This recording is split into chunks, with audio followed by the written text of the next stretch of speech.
સુરેન્દ્રનગર ચૂડા હોસ્ટેલમાં ફૂડ પોઈઝનિંગની ઘટના 100 વિદ્યાર્થિનીઓ ભોગ બની, તમામ સુરક્ષિત.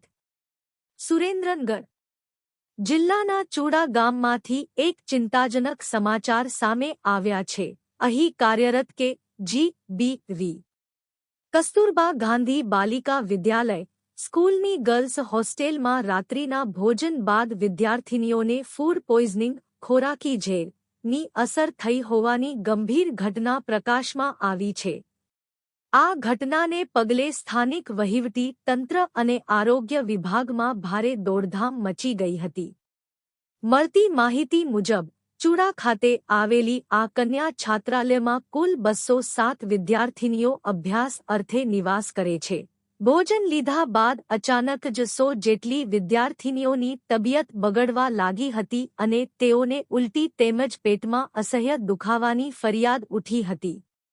ઘટનાની ગંભીરતાને ધ્યાનમાં રાખીને હોસ્ટેલ પ્રશાસન દ્વારા તુરંત જ જિલ્લા આરોગ્ય કેન્દ્ર અને વહીવટી તંત્રને જાણ કરવામાં આવી હતી.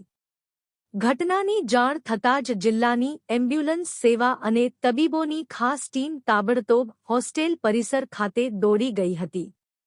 ડોક્ટરોની ટીમ દ્વારા યુદ્ધના ધોરણે તમામ અસરગ્રસ્ત 100 બાળાઓને જરૂરી પ્રાથમિક સારવાર અને દવાઓ ઉપલબ્ધ કરાવવામાં આવી હતી. સદનસીબે સમયસર તબીબી સહાય મળી જતા મોટી દુર્ઘટના ટળી છે.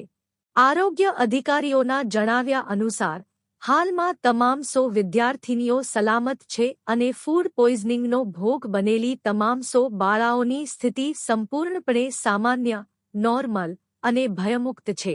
તંત્ર દ્વારા સાવચેતીના ભાગરૂપે હોસ્ટેલમાં આપવામાં આવેલા ભોજનના સેમ્પલ લઈને લેબોરેટરીમાં મોકલવાની તજવીજ હાથ ધરવામાં આવી છે, જેથી ફૂડ પોઈઝનિંગનું ચોક્કસ કારણ જાણી શકાય. બ્યુરો રિપોર્ટ જીતેન્દ્ર છાપરા, SS2 ન્યૂઝ, સુરેન્દ્રનગર.